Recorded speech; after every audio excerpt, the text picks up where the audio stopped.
Yeah, what's this episode? 14? Doesn't matter. Welcome back. Something Wrong with the Podcast. It's Julian. I'm here joined today with New York sports guy, Alex. What's going on? Alex, I'm so happy to have you because everyone in podcasting thinks they can talk sports, but no one actually knows how to talk sports. So I need you to either say I'm full of shit and don't know what I'm talking about, or I'm a good sports commentator based on how this conversation goes. But see, I like how sports fans immediately know if you're talking to a sports guy. Like for me, that's always been the one thing that, when I first meet someone, I try to see what I have in common with them. All right, who are your teams? Then they tell me who their teams are. You kind of feel out what they know about it. That's how I've always connected with people, and I feel like that's one of the first ways we connected too. It is true, but are people not intimidated by you? Like if you meet them and they want to talk sports, and then it's kind of like talking to someone that like I feel like people that are interested in politics don't have the patience. Or look down upon. Yes, or like the wherewithal to be like, okay, like you're referencing this, but did you know in 1732? It's like, don't be that guy. Like you can be that guy with sports. Do you ever pull that card? Pardon me. Do you ever pull that card on people that are being an asshole, or like giving you a hard time? Be like, bro, you didn't even know. Like you're trashing this player, but this went into effect, and because of this player and this, do you ever do that? I only pull that card when someone else is like that. Like, oh, you think you know a lot? Like, let me see how much you know. But at the same time, I think there's a certain amount of joy, like whether it's sports or music or anything, about teaching someone what you know a lot about. Like, for instance, I'll explain sports to girls as if it's a Bravo show. Like, hey, they used to date and now they broke up and now she's married to a dude and he just got traded to the team and they have a kid together. If you were to explain, that'd be talking about Cody Bellinger and Giancarlo Stanton. Okay, I was gonna say, what was that? All right, that was a wild story. Wild story. That was crazy. It was years ago, and adults are adults. But crazy story. That was All right, well, for those that don't know, Alex is like Mr. New York sports in particular, but I don't want to just limit you to New York because you're better, you're bigger than that. Pause. You're better than that. Like what? So where, for people that may not know, where can they find you? Where do they? Because I know you're one of those people that like even when we met, which we'll get into that in a second. When I saw you, I was like, why do I know his face? But I don't know where I know him from. It's like you guys just have like an internet face. I'm the guy who's, if you're a sports fan, constantly pops up on your FYP. I worked for Overtime for 3 years. Yeah. So a lot of people, if you're a big Overtime fan, or maybe you watch OTE basketball, I did play-by-play for them, or OT7 football. And then I left, and I do a lot on Instagram and TikTok. My page is AlexDay7. And then I do a lot for Yes Network for the Yankees on the baseball side too. But I'm full-time freelance, and I'll work with different media companies or brands, whatever, and like kind of just piecing this thing together. Yeah, how's that went? Because you said around COVID, that's kind of when you kicked off like a solo career or like explored more. So you said you've been doing this when you were 22. Yeah, so creating content. Kind of. I always wanted to do broadcast. I always thought like I wanted to be either Derek Jeter or Stuart Scott. Yeah. Like Stuart Scott was, He's Chris Berman, yeah, Scott Van Pelt, like those SportsCenter guys. I went into production. I was a producer, a shooter. I was holding the camera for 4 or 5 years. I worked for the Yankees, and I got furloughed during COVID. And what was your role at the Yankees? So the in-house video team, like they would do player profiles, highlights, come up with different ways to humanize these dudes who are kind of robots. That's how you got good at that. So I was editing for 4 or 5 years and like trying to get creative with. I mean, baseball players are traditionally not fun. Like basketball players, football players. Football players are my favorite to interview by far. Why is that? Because they have a perfect balance of being cool and not caring about the fact that they're cool. Okay. Like basketball players, a lot of them, they know they're cool, but they kind of have that too cool for school type of attitude. Like they're kind of thinking about what they're saying. They act like they're the shit because they are the shit. Yeah. Football players, like, I don't know, maybe I've just been around football more in my life, but like football players, they don't give a shit. Is basketball the worst, or is hockey where like what's the worst if you're like I don't want to, this is the worst kind of sports like? I think baseball players are the hardest to interview because there's a culture, and kind of with hockey too, but I don't really interview that many hockey players where like unless you've proven yourself, dudes don't want to go back to the locker room and step out and show their personality unless you're that guy. You know, like unless you are an all-star, it's like, oh, you're gonna show your personality. Like, have you proven it? Yeah, on the who the field hell enough? are Who the hell are you? You know? Do you think that's because, and I'm just again piecing this together in real time. Do you think that's because in the basketball I always look at sports with like helmets and gear that covers or obstructs your face Totally as like a barrier, but not only that, also basketball there's like 300 or so professional athletes or something like that. We can name the starting lineups on every team. Yeah, each team has 15 or so people. So, but it's such a small pool of guys. Whereas in baseball, it's like huge roster. You could be a starting rotating pitcher that no one's ever heard of because there's so many of those guys. Like, do you think it's because the volume, the amount of people in the league itself? It's like even with football, it's like there's 100 people on the team. It's like, dude, this is too many damn people. I'm not gonna know who the backup linebacker is. Yeah, but I think back when we were growing up, like 90s, 2000s, if I asked you to name right now 20 baseball players, your mind would probably go to dudes that we watched growing up. Oh yeah, but even they were all stars though. Like those, that's my point. Yeah. So I don't think it's that, because if you look in the past, there were the same amount of players, and we knew those guys. You knew those guys, I'm guessing, just as like a casual baseball fan, like Sosa, McGuire, A-Rod, Griffey, Clemens, like Randy Johnson, Jeter. These are household names. Now it's like, how many household names are there? Even like a superstar, like again, not a crazy, I don't even sound like I'm trying to shit on these guys because I don't care enough about baseball to even think my opinion matters. But like you take a superstar, a generational player like it's like Mike Trout, and you're like, you walk down. Yeah, like who really knows Mike Trout though? Like Mike Trout's never won a playoff game. I found out he loves weather. I didn't know what he sounded like till he did an interview. Yeah. During spring training, I was like, oh, that's what Mike Trout sounds like. This guy's like the face of the league, or one of the few faces of the league, and I'm like, dude, I don't know anything about this guy other than like once a year he makes like a crazy catch that I hear about. You know Judge, Ohtani, Mookie Betts. Yeah. But it's like you could probably count them on 2 hands, 3 hands, the guys that would get recognized walking around New York. Dude, what is it with baseball? Why is the game suck? Like, why is it trending downwards in terms of like fanfare, like what you're saying, like stardom awareness? Like, why is that happening? I think the bottom, I don't want to call it the bottom peak because that's hypocritical, but like the lowest point has been hit. Like, they're going up. When was the lowest point? I would say maybe like 5 to 10 years ago. And here there's 2 reasons. One is like analytics in football made football dope. Like, okay, now we're just going to throw 50 times a game. We're going to get 40-point games. And for a while, basketball too, like, they're shooting more threes. Now it's gone too far. Baseball just made it home run or strike out or walk. That's boring. That's not fun. And then the players aren't as willing to market themselves, like that's not great. I think all of it's getting better. And then they have the pitch clock. Like the average baseball game now is 2.5 hours. I love as a casual, love the pitch clock. They didn't even change the game. They just trimmed the fat. True. But what is it with like when now, so again, I'm casual. Yeah. The casual fan watching baseball. It's like 2 things that when happen in baseball come across my timeline. It's like either a cheating scandal, or what the hell? It's like a good fight. Oh, we love a good fight. Well, baseball fights are ass, but yeah. Yeah, it's like it's either like a fight or a shove. Yeah, it's like a lot of shit. Yeah, it's like, dude, you don't. It's like a basketball. You literally have cleats on. You can plant and throw a haymaker, and you guys still. You're holding a bat. You're holding a torpedo bat at that now. Now we're talking. Yeah, but it's like, so what is that? Why is it like every time baseball? It's like every time you talk about like a big moment in the sport, it's like the Astros cheating, the pine tar incidents, the bloody sock. Now it's like the torpedo bat. Is this fair? It's like, why does it always seem like there needs to be something that's counter, like against the sport or breaking the rules to like get that story? It's always been like that, but that's the thing. And I will say, like, this isn't me bashing baseball because I love baseball, but like, you can't just put lipstick on a pig. You know what I mean? Like, baseball is baseball. It doesn't have the pace of basketball or hockey or the collisions of football. Like, it's kind of more similar to golf. Now, I'm not a golf guy, but like, you play 162 games. Yeah. Starts and stops. It's slow.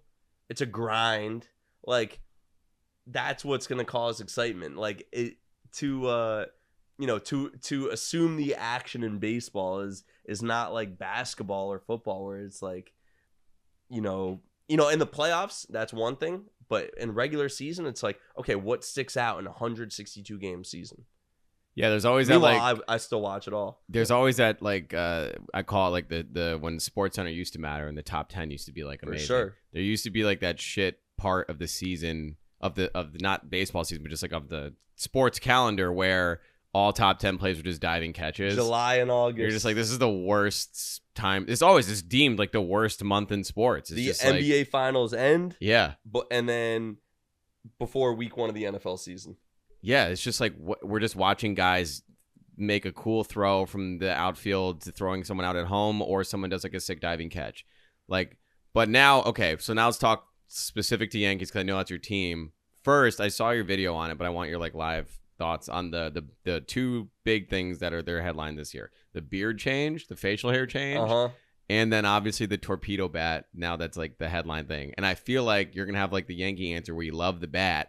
But if a fucking Red Sox did it or any other rival franchise did it, you'd be like, of course the fucking. That's how I feel like every fan is. It's like, it's cool if your team does it. I'm actually not. Really? You don't like it? No, I like it. And I think it's legal. Like, and not just it's legal. Other teams should thank the Yankees because now they're allowed to use it. It's not like the Yankees are the only ones who are doing it.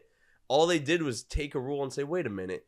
There's no rule about the everything is within the parameters of it.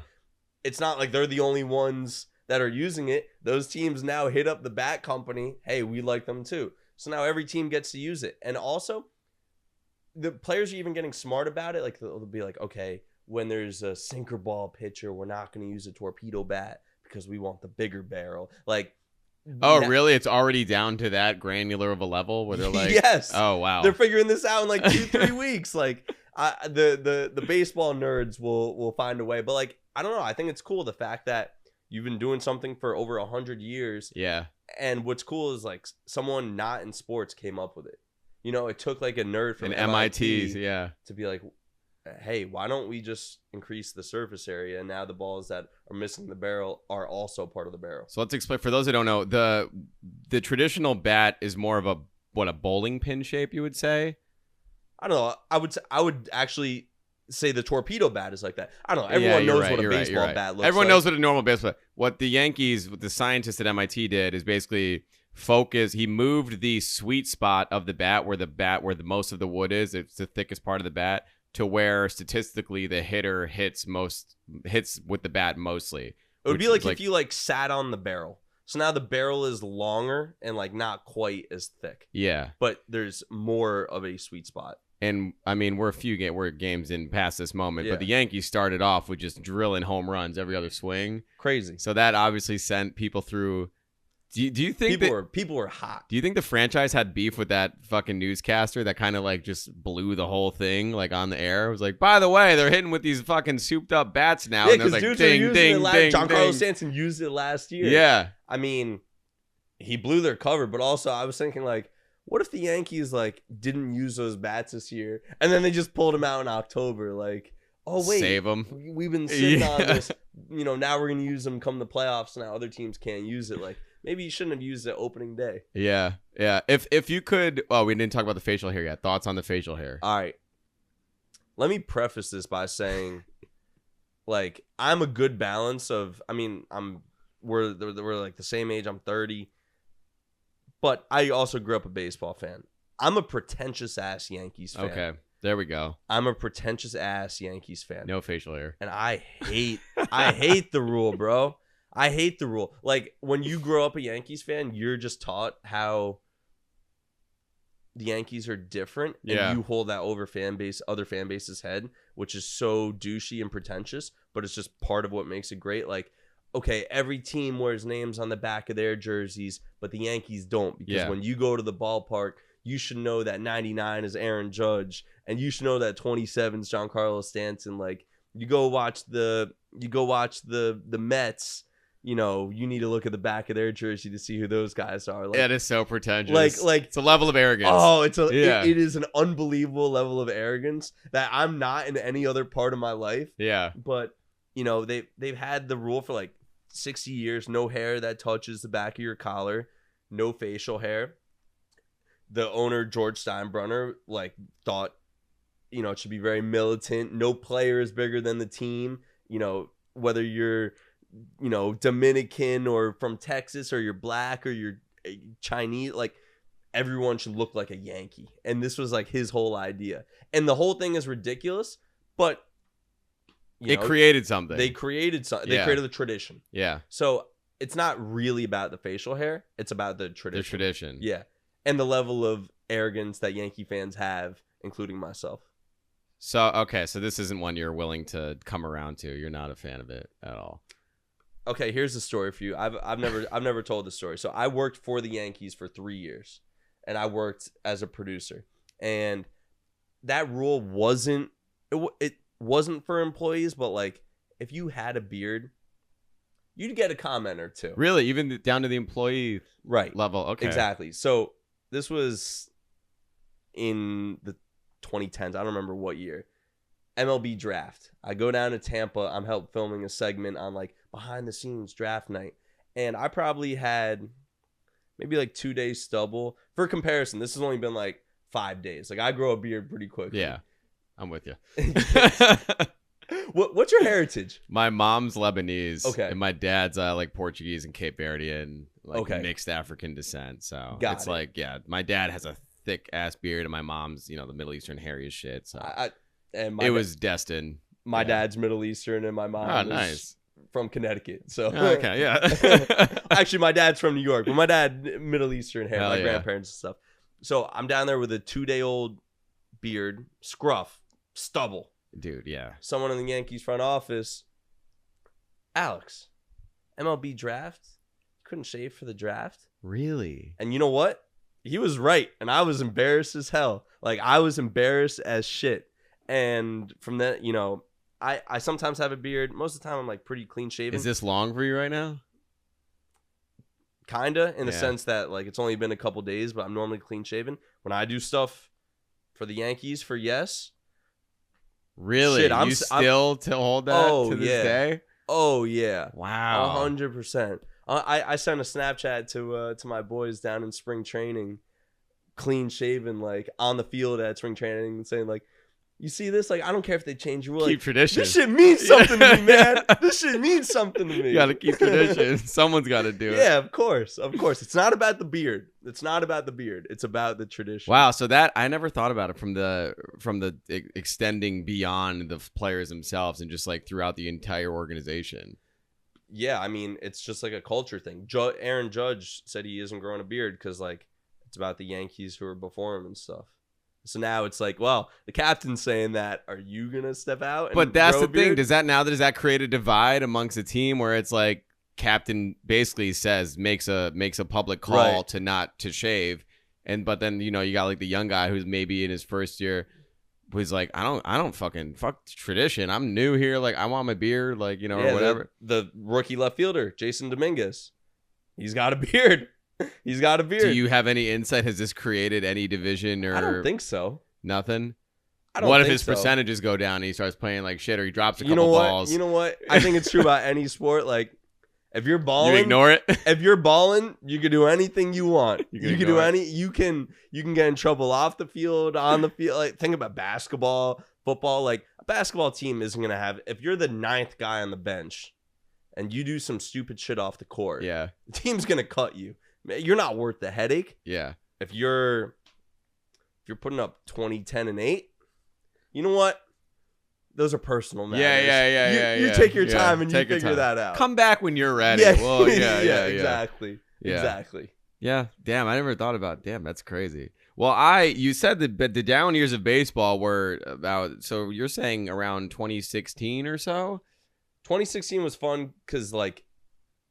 That was, you know, Cubs won the World Series. But I think, like, just the 2010s and like, going from home run or nothing, home run or striking out, that's when baseball started to change. And, like, they had to kind of change rules to combat because that. I brought up the 2016 in particular because I was living in Chicago. I lived in Chicago for 3 years. 3 years I was there. The Blackhawks won 2 Stanley Cups, and the Patrick Chicago Kane. Cubs, glory, dynasty. It was probably electric there when. Oh, the summer I moved, there was the parade for the Cup. Oh. Not a crazy NHL like hockey. I love watching hockey live, but like I don't. Not maybe invested. the best live sport. I'm not. It's best sounding. Like just drop the gloves. Yeah. It's just like fuck it. We're like just scrap. Like it's just so impressive on so many levels. Yeah. I recommend live hockey to so many people that would never consider going. And then they go and they love it. But parade then. And then that following year, I start following the Cubs. Like, I get into it. So when they win, I'm like, I know the team. I know the stats. I'm like in it. Rizzo, Brian. Oh, like man, that team, Javi. That's a baseball city. Yes. So, and I went to a lot of the games, even though they were killing it. We're still dirt cheap. I would go to Wrigley all the time. So I have some things that I mean, look at this. This is 27. This is from 2017, the NLDS Game 1. Dude, October 9th. So I think this was the Dodgers, I want to say. But like, look, it was a $75 ticket. For a playoff game. Yeah. NLDS, that's sick. So it's also so sick that you have the stub. Yeah, this is I got the physical stub. And then I also brought, I wanted to show you, because this is cool. This shit I never share with anybody because no one cares about this stuff, but I know you would. This is, dude. This was from the Chicago Tribune. This is when the Cubs won. I believe this is when this is when they beat the Dodgers. I nerd out over this shit. I have chills in pulling out the Chicago Tribune, one for the ages. That's when they beat the Dodgers to advance to the World Series. Oh my God. And then I got one better.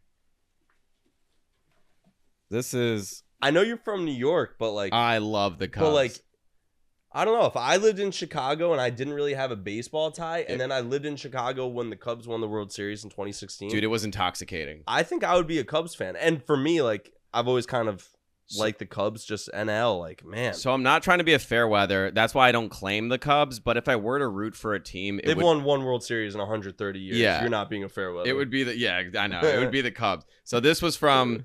It wasn't the last game, but this was when they were up. When they beat the Indians beat the Cubs 7-2. This was game 4. Do or done. Cubs now face a must-win situation as Indians take commanding 3-1 series lead. And then the Cubs never lost another game. And we didn't lose. And you know where I was when game 7 happened? I was in that crowd outside of Wrigley. I have so many old videos, Snapchats, which I can upload here.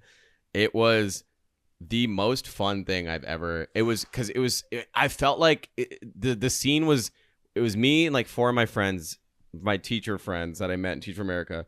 And we're standing outside Wrigley, open container. Everyone's just drinking, drunk as shit. Cubs won the World Series, no loss. Not yet, though. We're standing out there during the game. Sluggers is the one bar in that corner, but like that's the batting cage bar. Yeah. I've been there. All the bars are packed. You can't go in anywhere, but people had the radio playing, and the stadium was playing game audio. So you could hear what was going on. And then you had obviously the big board outside of Wrigley. So you're seeing Cubs go up, crowd fucking bah! We all think we're about to win it. So everyone's pouring into the streets. And by we, the Cubs are about to win. Indians tie it. Rajah Davis. They tie the game. And then extra innings. And then the rain delay. And what pops up on the screen at Wrigley, again, it's like, what is it, like 7? I don't remember what the score is. But a little maybe 6-6? 6-6 or 6-7. It was one of those. Yeah, 6. A little umbrella emoji pops up on the screen, and you just rain delay flashes across the screen, and we're all just like holding our breath. Game resumes maybe 20 so minutes later. 8-7, whatever. Cubs win. Final. Yep. Mayhem. Just absolute calamity. I've never seen a city explode to that level. And then what's funny is, that parade, the Cubs World Series parade, is I believe the 7th largest gathering of people ever.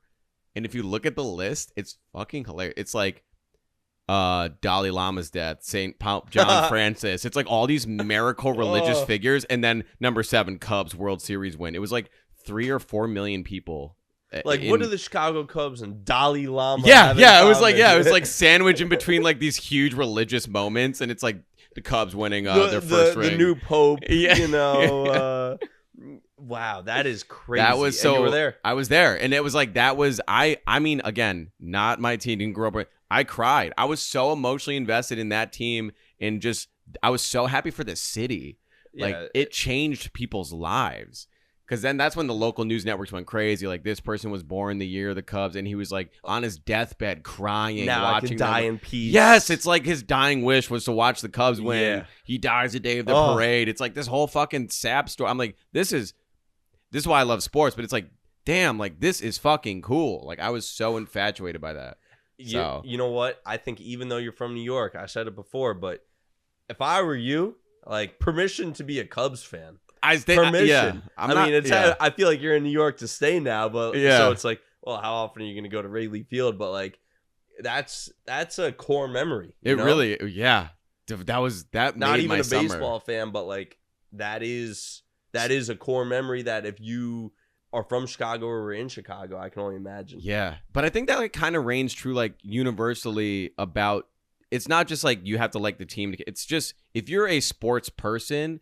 Like that story, not necessarily like the underdog story, but it's like if you're in sports and you truly deeply care about just what sports represent and what they can do for people and the world at large, that's what kind of like gets me to hooked on a team or a group or a person or a player, an athlete that I may not have known a week before or have cared about a year before. It's bigger than the game. Yeah, and it's like even down to, I mean, certainly in this country, fucking football, college football in particular, like even like the race dynamic in this country, sports changed how sports pretty much has made black people acceptable everywhere because it's like, fuck, they can do everything so much better. Right. You're I mean, think about like Alabama football. Exactly what I'm referring to. It's like think about the USC came down and beat the shit out of them. They had to let a black person touch the ball. Right. Like they just had to. And I wish I had these like facts off the top of my head, but like, you know, how basically like Alabama became a powerhouse. I mean, of course, they had Bear Bryant and stuff, but like they became a powerhouse when they started letting it, you know, having black student athletes. Yeah. Like, okay. Yeah. There you go. You have to. You know, if you're in Alabama, if you're in, you know, University of Tennessee. Yeah. You know, Arkansas. Like got all these guys bred and born right there. Like, and you're not gonna come on. You know, college football, 100%. Like you go down there to SEC country, and we're from New York. Like, dude, I'm terrified of the South. So I went to school in North Carolina. Okay. Oh, congrats on the Belichick. Did you go to UNC? No, I went to Elon. Oh, okay. I know the Pirates. The Phoenix. The Phoenix, isn't that made up bird? I didn't know. Wow. No, I'm talking about ECU. Eastern Carolina. ECU. Yeah, ECU with the purple, the purple and gold. Yep. So that, you know, that's not even full South, but like that's enough. I mean, SEC country, I feel like I'm stepping into a different world. Yeah. You know, like I feel like even as an East Coaster, you go to the West Coast, that's I can get down with the West Coast. Yeah. Yeah. You know, you go to you know, I covered a game last year. This is kind of the deep South. I went to Oklahoma. That's far enough. And I went to a Sooners game. It was Oklahoma, Alabama. Oh man, yeah. First of all, it was so much fun. Probably amazing though. Dude, the night before the game, we're in Oklahoma and we went to a piano bar, like a dueling pianos bar. Classic, like yeah. Okay. And so American. And just wait. And in the middle of the set, like, we like all military members who are actively serving to come up to the front, come up on stage. Cool, but like, I'm thinking like, oh, I've never seen this before. Yeah, at a bar? At a bar. Yeah. And it's like a land acknowledgement. And they go in front. They go on the stage. The piano player presses a button. A big flag comes down. A big flag comes down, and the place is going crazy. I felt like I was in a Chappelle show. And the place is going crazy, and maybe it was like "God Bless America." Or I'm trying to think what song, what super patriotic song, and people are going crazy for these active military members. That stuff is so funny to me. Like, I'm just thinking, you know what? Good for them, but like, I have never been to anything like this in my whole entire life. It's just different. It's like the value system is different. It's like I was listening to Lane Kiffin just did Theo Vaughn's podcast. Yep. And like, I'm just curious to hear how someone that works that closely in SEC football, because he used to coach at USC. I'm like, he's touched different parts of this country. He got into it talking about like, I'm coming from like, you know, a West Coast, like a faster paced climate, like, you know, with raising my family, we're just like, we got to go. And then I would go down to Ole Miss and everyone's very slow and like, yes, sir, respectful. And yes, sir. And it's like, ma'am. and he's like kind of just talking about the differences between, and even just the fandom. He's like, this is their everything. It just, the this SEC is slogan, the city. it just means more. Yeah, and like it truthfully, down to the core, like the fabric of, I know Oxford isn't like a city beyond that campus, but, and that's the thing, I think a lot of SEC schools kind of position themselves like that. Like Gainesville isn't shit without Florida. Tuscaloosa isn't shit without Bama at all. Oxford's nothing without Ole Miss. So it's like you're placing these you giant... You would have never heard of those cities if it wasn't for those something that Oxford to me, I was like, congrats on the Rhodes Scholarship. Yeah. Like that's how I associate Oxford. So like I don't know what any... Tuscaloosa? That's in Italy, right? Yeah, I was like, what? Yeah, was that a hooker's name? Yeah. Like who the fuck is Tuscaloosa? Hey, yeah. Eric Adda. Yeah. I used to have a shoddy in Tuscaloosa. Yeah. So like culturally it's so different. And that's why I kind of think of why it's so difficult for college teams to pop in New York, because it's like, who are you really? Who's focusing on that when you can do? There's so many professional teams, but also like Broadway shows, concerts. Like there's so much pulling your attention in this city where it's like, I was so happy St. John's got a good draw in the tournament. Totally. They were a 2 seed, but like, cool. Like, but like, there's so much more happening here. Like that's why I think like a Super Bowl could never be in New York, or like, you know, main events that take over that area. Like I was just at Final Four in San Antonio. Huge. Final Four should never be in New York, because it was cool how, you know, you're kind of in this bubble, like not much going on in San Antonio. Everyone there was there for the Final Four.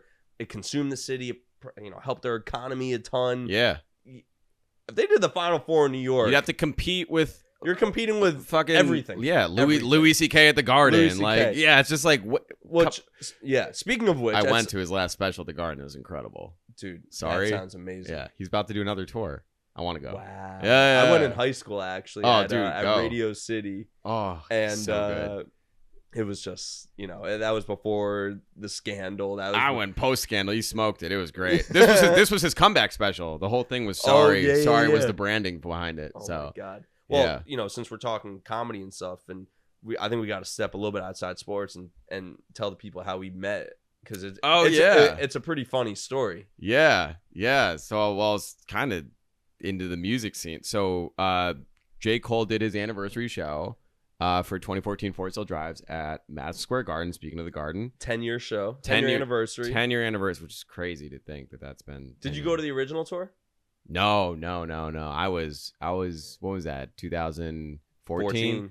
I was. Well, really 15. Yeah, I was in Chicago. I was going. You were in the thick of the shits back then. Yeah, I don't even think I had $1 to my name. I couldn't do the original $1. You were on the $1 in a Dream. Yeah. I was really dreaming about $1. So yeah, we're waiting outside of Will Call at MSG. Yep, we're both waiting on some tickets. Yeah, and those that listen know, like, Boz is one of my closest friends, but in circumstances like this is always like a shit show because they're running down tickets in increments and shifts. I don't like being late to anything, so I showed up aggressively early. Same. Yeah, you were there from the start. We were too. both hype, and we showed up at Will Call, and neither of our tickets were there yet. Yep, and because there was an issue between Dreamville and MSG with getting the list in time, so they didn't fulfill the ticket orders. Yes. 2 tickets under Julian, 2 tickets under Alex. Yes. So I brought Damaris from. We had actually just left recording an episode, and Damaris didn't know. I surprised her. She got all emotional. It was a very cute thing. She's a diehard J. Cole fan. Brought her, so it was the 2 of us. She's on the very much like, I know it'll all work out. I'm not going to stress about it. She said, I'm going to go across the street, get a drink, and have some food. I'm like, you motherfucker. Like, I know we're fine, but I just get like that anxiety just didn't go away. So I'm just like, you saw me. I'm checking the guy at the window every 5 minutes. He's like, dude, I don't know what to tell you. I'm like, all right, I'll be right back. They have 8 Will Call windows. I'm hitting every fucking window. Yep. So we're just like small talking. For perspective, I got there at 7. When you and I were online the first time I walked up. Yeah. So, you know, get there at MSG at 7 o'clock. We didn't, you know, it's 9 o'clock. We didn't have our tickets yet. At least 2 hours standing outside of Will Call. And mind you, at that time, There's probably about 100 or so people pooling by will call. At this point, Damaris finally comes back because I'm texting her like, get the fuck over here. She comes back, and then we're seeing in waves people getting taken, or their tickets are coming to the will call, and they're getting ushered into the stadium, and they're getting back to the wherever, like the VIP risers shit. And we're like 10 minutes from start. Did you get your tickets before me? I had to have been last. Yeah, but we talked after. You're like, yeah, I got mine. Like, we were in the same box. Yes. We were in the same box. Yes. So Damaris and I get our tickets. We walk into the stadium as the first, like, the intro. As he's doing the intro to Be Free. And show was amazing, obviously fantastic. And then there was the after party at MSG. Yep. Which fantastic. I have so many just little snippets from the after party at MSG. What a cool night, by the way, to just party at the Garden afterwards. Right. So that's the thing. Like, we met talk about core memories. Like, that night was a core memory for me. I'm sure it was like that for you too. J. Cole 10-year anniversary, and we're back. I don't even know backstage is the right term. We're in like the underbelly of MSG. Yeah. And just the conversation. So I was with my cousin Andrew. Shout out G. And he's a diehard J. Cole fan too. And we're like, yo, we just talked. Like, I made a comment to Jid about, because he was wearing a Falcons jersey. He's always repping. And I forgot, maybe like Ryson. I'm forgetting what jersey he wore, but I knew he played college ball, and I also knew that he went to Hampton, and Hampton played Elon. Jid played college ball? Yeah, he was a cornerback. Shit, really? And like, one of the reasons that Jid is one of my favorite rappers, when I first heard him, is like his sports references are like, he gets it. You can tell he gets it. And same thing with Boss, same thing with Cole. Like, I feel like all the Dreamville guys. And I had like a 10-minute conversation with Jid about football. And I told him, like, bro, your sports references are amazing. He's like, which ones? And I started rattle off. Yeah, of course. What are some of the? Give me a couple. Like on Down Bad, when he's talking, 44 Chrome Hank Aaron. I'm forgetting what the actual line is. Yeah. He's talking. There's one where he's like, I'm in the slot, like, is it Welker or Edelman in cover 3? Because, if you're a slot receiver, like, cover 3 is soft coverage. And he was a cornerback. Yeah. And, like, we're having that kind of conversation. We're having that kind of conversation. And meanwhile, like, everyone's smoking.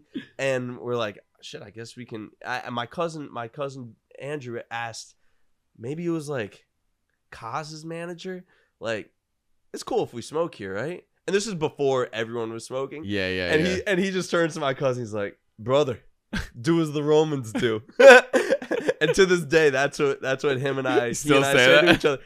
Yeah, do as the Romans do. And it was just, you look around and be like, people are having just the best time. And I'll hear certain songs like when I came in here, I was singing HYB, hide your bitch. Yeah. And I remember being there, and like, that's a song that if you go out, you never hear that song. Such a good time song. Have you ever heard that song out? Not unless I was with those guys, and it goes off every time. Correct. So I'd never been out where that song comes on, and all of a sudden, every single person in there, hide your bitch, hide your wife. Yeah. I'm like, you know what? This is a special night. That was such a good time, man. I love those guys. So I just recently got back from Dreamville, Dreamvillefest, the final one. And another, just being with those guys every time is always a fun time. But it's just like Cole. Every time I get to speak to Cole or interact with Cole, I'm like, I still can't believe it. It's still like weird, but it's like, it's amazing. It's like, he's a great guy. He's normal as shit. But it's just like, this is like cool. Like, you can step outside of the moment and be like, this is cool. Look, I mean, I interview athletes for a living. I haven't become jaded with it, but I've become used to it. Yeah. That night, I only kind of met Cole. He walked past me at the after party to the MSG after party. And there's a line that Cole says in his podcast, the one that they did with Inevitable. Yeah. Where when he saw Wayne was just like, in his eyes, he was like, he was like levitating. He was like purple. Like, do you remember that line in that podcast? Yeah. And I thought that was the funniest line. I was like, what the hell is he talking about? And Cole walked into that club and dapped me up. I was like, you know, cool. that motherfucker isn't real. Like that is surreal. I mean, you know, I feel lucky I get to interview a lot of athletes and musicians and stuff, but someone like Cole I've been listening to for 15 years, that was crazy. Do you prefer, I know like you're more in this like professionally, this like online, the sports wheelhouse, but do you like prefer interviewing athletes or musicians more? Do you have a preference on either of the two? I get way more excited for musicians. Really? Because you think that's only because you're not used to that yet? Or yes, but also like music and sports are very close to me. Yeah. Like it's 1A, 1B, and it's closer than you think. And then it's really everything else. Like there's some, you have those friends, maybe you're one who's like a show guy or a movie guy or like, I don't know, just different parts of, or comedy. Like, of course we all watch movies, shows, comedy, and have different, but like for me, it's sports and music. And when I get a chance to,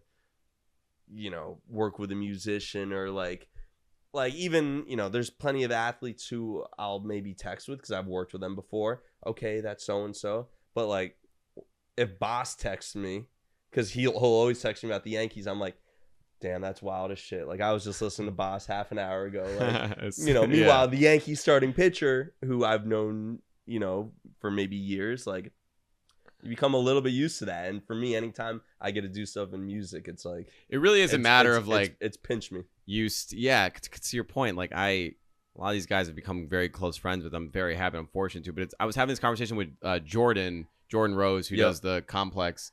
If you watch any Complex video, it's his face. Yep. I always say you've got the face of Complex, and I was like, do they pay you as a face? And he's like, shut up. So it's like a whole thing. But we were at Dreamville together. That means no. Yeah. That means no. Nah, they gotta take care of my guy there. But he was saying like we had this moment. He had just interviewed Ludacris. And it was just like a whole thing, whatever. But yeah, we're just like hanging casually talking with Luda before. It's like, what are we doing? Dude. And then Luda walks away, goes to do his set. And we just like look at each other at this moment. We're like, isn't this like, we're in it, but you're always going to feel like an outsider in an industry. Because obviously we're not the artists, but we still play a very important part in this whole ecosystem. Totally. But it's like, it's not, but I live in New York. I live such a regular life, as does he. So it's like weird that there's this whole level of experience or a level of, I always joke when I go to these festivals or when I go to these shows, I'm just stepping into my timeline. I'm just walking into the internet. And it's like, but it's never lost on me that I have access to this level of talent, these amazing, talented people that I grew up loving and now can call, you know, an acquaintance or even best case, like a friend. It's just like, yep. That has to be similar for you. It's like, I don't care how many times you stand or talk to Jalen Brunson. You're like, well, how the fuck is this still happening? Not only am I totally the same as you, but like there's times where I really feel like it's almost imposter syndrome. Yeah. Where it's like, hey, I have my normal life and these are the things I normally do. And then you step into this arena of work / fun / whatever you want to call it, because it is a job too. Because it is a job, which is lost on people. And you didn't sneak in there. No, you were invited. You were asked to be there. Yeah.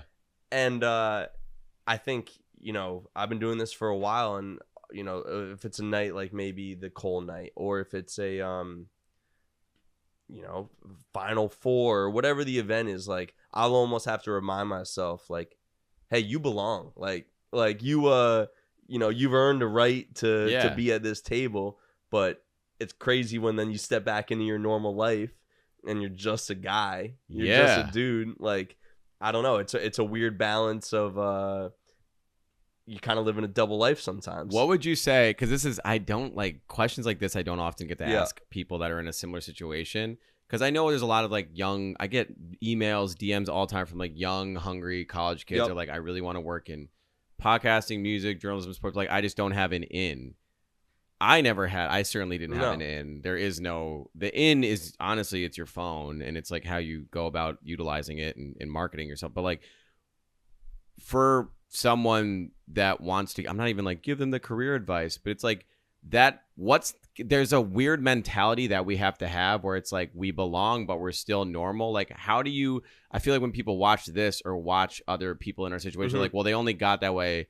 Like, people are like, he only did that because of Rory and Mal. And it's like, no, like, I did this. I lived on a couch for 6 months before I worked as a part-time writer at Hot 97. Yeah. I didn't know who Rory was 2 years into moving into New York. We just met at a music festival. Like, these things just, the dominoes kind of fell into place. It was like right time, right opportunity for certain things to happen in my life. But the whole way I was like, there's some guiding force or like there's some intrinsic value that I have in myself that got me here. If you don't have it inside you, because the fact that it's never been more accessible. Yeah. Like, there's never been a time in history where having an in matters less. Yes. Because it's your phone. Yes. So, you know, it really is kind of what you do with it. I mean, for me, I basically started over at 26. Like, I got furloughed during COVID. I knew I wanted to do broadcast, and I started doing social media. Yeah. Like, because I did social media, got some success, I got hired by Overtime. And then I worked at Overtime after I had already built a little, you know, a somewhat of a name for myself on social media. Then they hired me. Yeah. Then with Overtime, I was doing it pretty much on my own, and then I left. I think being consistent is important. I think your network is really kind of everything. It's huge. It is. Which is why it matters to live in a city like New York, where it's just like, I may not know the right people, but at some point I'm going to run into them. Like how we met. But my my network didn't help me have that in. My network has helped me grow within the in. And with that being said, the main thing is the main thing. Like the main thing is the work, and then it's your network that helps you take it. Oh, someone really likes the work that you're doing. You know, to this day, I left Overtime. I have someone film for me on a camera. I do the editing myself. There's no bells. It's on my page. Yeah. I'm not hired full time by a company or anything. So I think it's about consistency. It's about authenticity. Like, I never really feel like and I do feel this way sometimes scrolling on my For You, where I feel like there's no way that's how someone acts. You know what I mean? Like there's no way that's how someone acts, and I feel like I'm just playing myself, you know? Yeah. Maybe sometimes a little bit of a character. You turn it on. I've seen you, like, you have to though, but like that's a part of the gig. But it's like a caricature of yourself. Yeah. You know, you're playing the most extreme version of yourself. Yes, for sure. Like, yes. Like, I don't think of myself as like a WWE character where it's like, you know, now I'm here with Jalen Brunson, brother. No. I'm just like, I'm turning up all my sliders to 10, you know? Yeah. So, you know, I think that's what makes it easy, and that's what makes it fun. What was your first... I'm trying not to turn this into an interview, but this is like fun to talk to somebody that's doing this on their own as well. Like, what was your first like in moment, even before you got hired by Overtime? What even got their attention from you? Like, what was your first successful post or like thing that you did? So this was crazy. So I got furloughed. I had a long-term girlfriend, broke up. We were living together, moved out. All right. I was living at home, and I made a TikTok video. Where's home? Where in New York did you grow up? So I lived in the city till I was 8. Parents moved up to northern Westchester for middle school and high school, and elementary from second grade to high school. And then they moved back to the city. Nice. And I did this video where it was like a rapid fire take, and it would be a sports question that couldn't be answered. For instance, which point guard would you rather have in their prime? So great comment engagement. But it would be comparing athletes from two different generations. Yeah. What point guard would you rather have in their prime? Stephon Marbury or John Morant? And the video started where I was sitting on the couch, and my dad's a huge sports fan. He made me such a big sports fan. And he would ask a question. I'd be sitting on the couch. I'd crack a beer. Because, hey, we're just chilling on the couch. We're just drinking a beer. Yeah. And then he'd rapid fire these. And I had 400 followers. And did you ever explain the answer? Or was it just the name of the athlete? Rapid fire, and then I'd give I'd get one sentence. Okay. So you're watching this 45-second video and like probably 10 different ones. You know, what quarterback would you rather have in a 2-minute drill? What what hitter would you want up in the 9th inning more? Got you know, who'd win in the 3-point So all these like contest? clutch moments, pick this guy, that guy. But it's not trivia. It's literally just opinion. It's all hypotheticals. And that video got like a couple 100,000 views, and all of a sudden, nothing was the same. There's something here. Did you rinse and repeat that model? So I said I'm gonna do one of the because I was living at home. Yeah. Because I had just gotten out of this relationship. I said I'm gonna do one of these a day. Guess I can have a beer a day. I guess. What I would do is I'd film like 3 a night, and then I'd stash them. Okay, got you. And it's funny because my parents like really don't drink, so I would be like, I'd be sitting there doing these. Alex is filming. Literally like, all right, I guess you're getting drunk here on a Tuesday night, like, and COVID's going. I'm working, like, Ma. Ma, the meatloaf. Where the fucking meatloaf? Fuck. You know, I had 350 followers, and then that video got a couple 100,000. So I'm gonna do one of these a day, Monday through Friday, no weekends. And that's it. And I pumped these videos out just one a day. And I honestly stopped doing them because I felt like time to evolve. And like I got bored, and like it got a little repetitive. Kind of ran out of topics a little bit with it. You hit ChatGPT. Yeah. Honestly though. That'll do it. And that was really the first half of 2021. Then I started working for Overtime. Wow, that's awesome. Okay, well, you did mention sports trivia, and I'm speaking of ChatGPT. I brought up a bunch of notes. I'm not looking at the screen. Yeah, so I have some difficult Yankee trivia. This is what I put in here. Okay, hit me. All right. Okay. I'm looking at the camera too, all right, to good, make sure I'm not looking at the screen right here. What year did the interlocking NY logo become the official logo for the Yankees? Ooh, these are very difficult questions. That's tough. I'm gonna give you a decade because I've got no idea. Sure. I'm gonna say like the 50s. Woo! Way earlier. 30s. 1909. I guess Ruth and those guys would be 1909. For some reason, I kind of pictured the logo be separate. Okay. They said it originally appeared on NYPD medals in 1877 before being adapted. I kind of overthought that one. Yeah. There. Okay, give me another. First Yankee to hit a home run in a World Series history. Man, when you're asking questions about what happened in the 1920s, just think classics. Ruth. Yeah. 1921, Babe Ruth. First Yankee MVP after Ruth retired. Lou Gehrig. No. Well, this could be a trick question. Because did Lou Gehrig win the whole league MVP? Because this is AL. Okay, who is it? Joe DiMaggio. Joe D. Okay. Yeah. That's a ridiculous question. Which Yankee manager has the highest winning percentage? Minimum 100 games. Joe Torre. No. Casey Stengel. No. I don't even know who these people are. I know Joe Torre. Billy Martin. No. These are all old fuckers, dude. You're not gonna get this. Ed Barrow. No, I wasn't getting that. 1920. Who are these people? I just rattled off 4 managers before 2000, but no. Okay, I'm trying to find like Ed Barrow. Current questions. It doesn't even have to be current. Second all-time hits in Yankees history after Jeter. That's Gehrig. It is Lou Gehrig. Yeah. That is correct. Okay, and then this isn't on here. I was just gonna ask you generally, what are your, if you had to rank top 3 baseball movies? Man. And then we can generalize and just do sports movies, but I want your baseball ones first because I think of any sport, there are the best baseball movies. Totally. Yeah. Totally. And there's some basketball, football. All right. Man. In no order, but my top 3. I think Sandlot. For sure, without a doubt. Because I think also for our generation, Sandlot's an important one.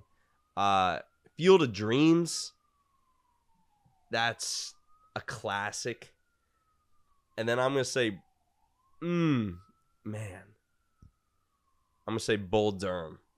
What the fuck is that? Bull Durham, it's like a you would do some like deep cut. It's a 90, it's Kevin Costner and what the fuck is her name? Susan Sarandon. What about, you're not going to do the one with homie with the Cubs one? With which one? What the fuck? Rookie. You're not going to do Rookie of the Year? Bro, I could name 42.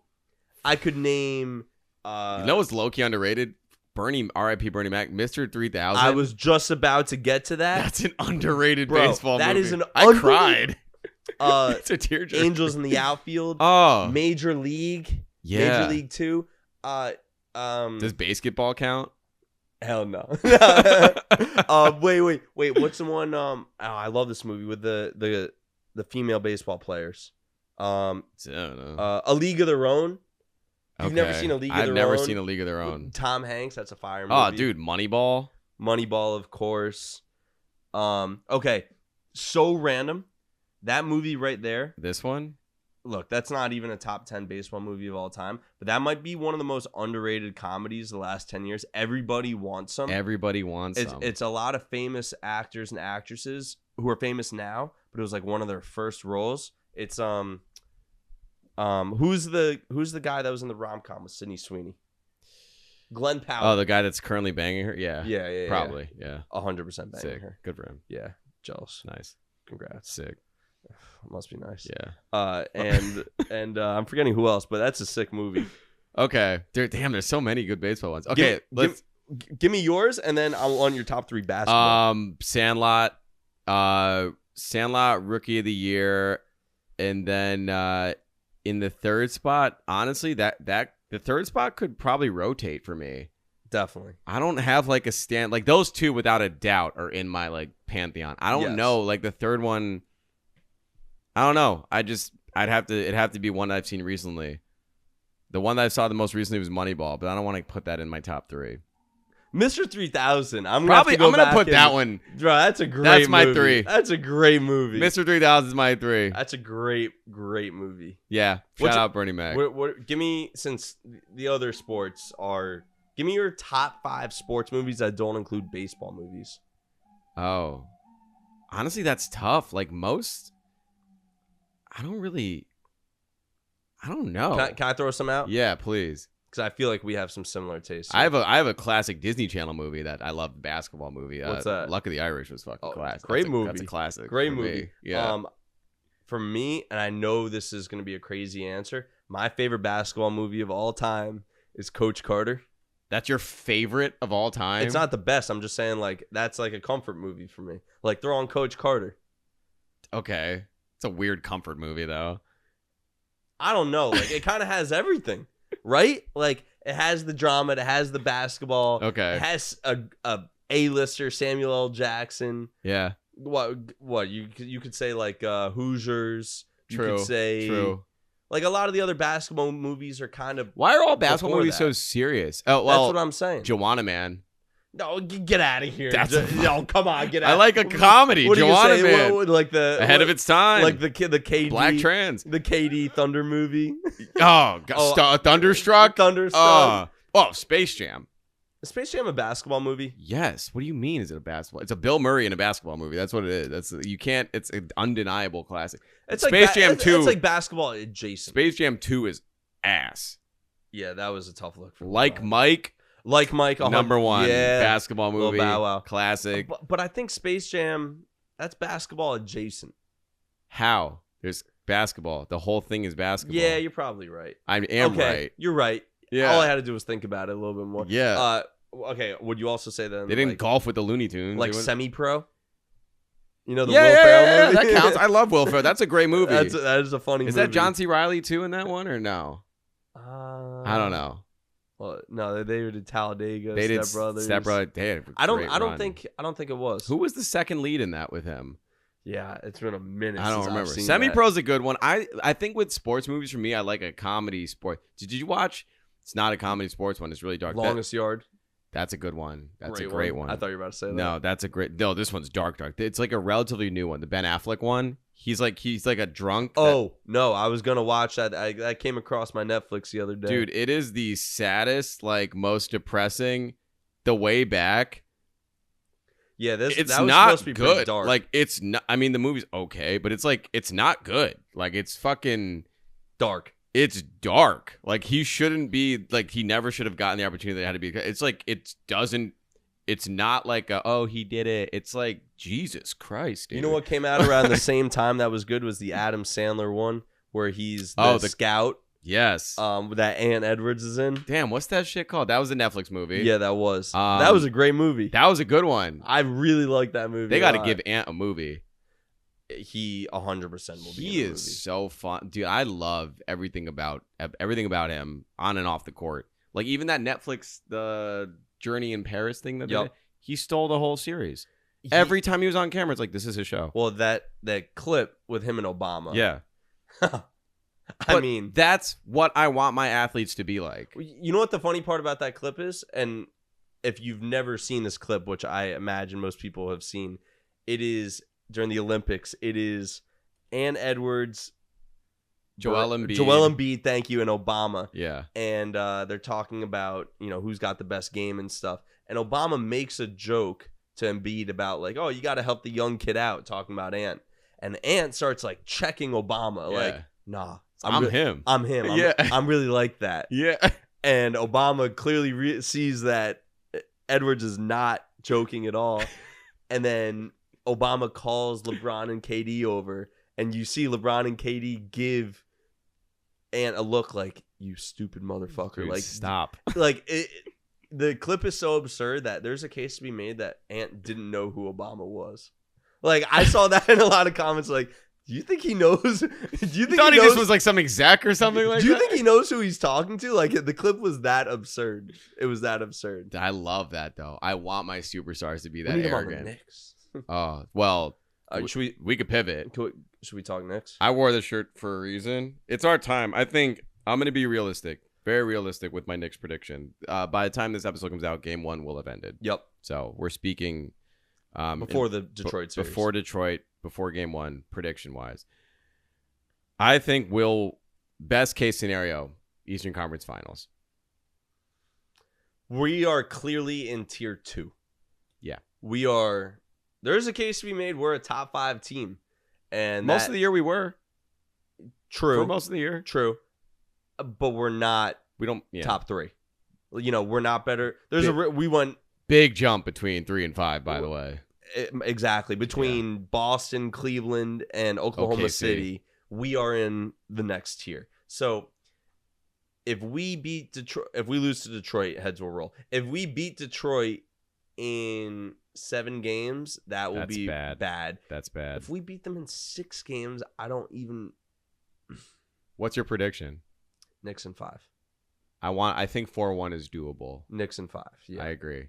If you're just talking about talent levels, I know Detroit, it's not disrespecting Detroit, but you got to take care of Detroit. And the way that the Knicks play, like, they play grueling games. They can't be going 6-7 games and think that they have a shot with Cleveland or Boston. Like, they're going to run out of gas if they have a long series. You got to win fast, especially with the way Thibodeau coaches, because those guys are going to play every single minute until that series is over. Why do you think the Knicks aren't in Tier 1? It's a good question because, like, on paper, we have the team. We have the team. We have the talent. I don't know if it's, like, a mentality. I just think I was about to say I don't think our superstars have hit that gear, but that's not the case. Like, we have that. Cat had a great year. Brunson had a great year. He's about to be first team All-NBA. OG second half of the year. Yeah. Great. Too much of this with OG this year. If he stays aggressive like he has been, I'm with it. Mitch came back. Can I point the finger for a second a little bit? Sure. The Knicks have a Bridges problem. I completely agree. And what the problem is that he's been good. He hasn't been great. Now they're going to have to pay him this offseason. Yeah. They traded 5 first-round picks for him, and they didn't pay him. So now he has all the leverage. Yeah. Because he knows they have to pay him because they just traded all these picks. But do you want to give him that money? No, God, no. No. Well, there's the early trade talks. Devin Booker. How many pieces would we have to give up? Obviously, including Mikal. We just gave up all the picks for Bridges, and we can't trade Bridges. He's about to be a free agent. Yeah, I don't understand like how this is going to work, but I saw early trade talks or packages for the Knicks were eyeing Booker. Which I think could put us over that edge. So let me ask you this, because I think this answers the question. I think the biggest difference between last year and this year is this team just isn't tough. Like they don't play tough defense. It doesn't have the same grit to them. Yes, they're more talented. Cat softened him on defense. Okay, but think about this. You had Randall, who, Randall had his faults, but Randall was a tough motherfucker. Hardenstein, and DiVincenzo. Yeah. And then you replace them with Cat and Bridges. Okay? Sorry. Your identity is going to change. I'm sorry, it is. It is. Brunson's a tough motherfucker. Hart's having a great year. You do the Cat trade 10 times out of 10 because he's that good on offense. Yeah. But their identity changed, and they're not like a Tibbs team. They don't play like a Tibbs team. They don't. And we also don't have the personnel for it. We also don't have a bench. But that's also a Tibbs thing. Well, we kind of do, though. But, like, not enough. That's always my thing. It's like Boston's second rotation is a starting 5. Right. And we have Deuce. We have Landry Shamet, who just kind of snapped the other night. But it's like... kind of nice. But, like, that level of consistency... I'm not saying go out there and drop 38 every game, but it's like, we need who's our 20-point off the bench guy?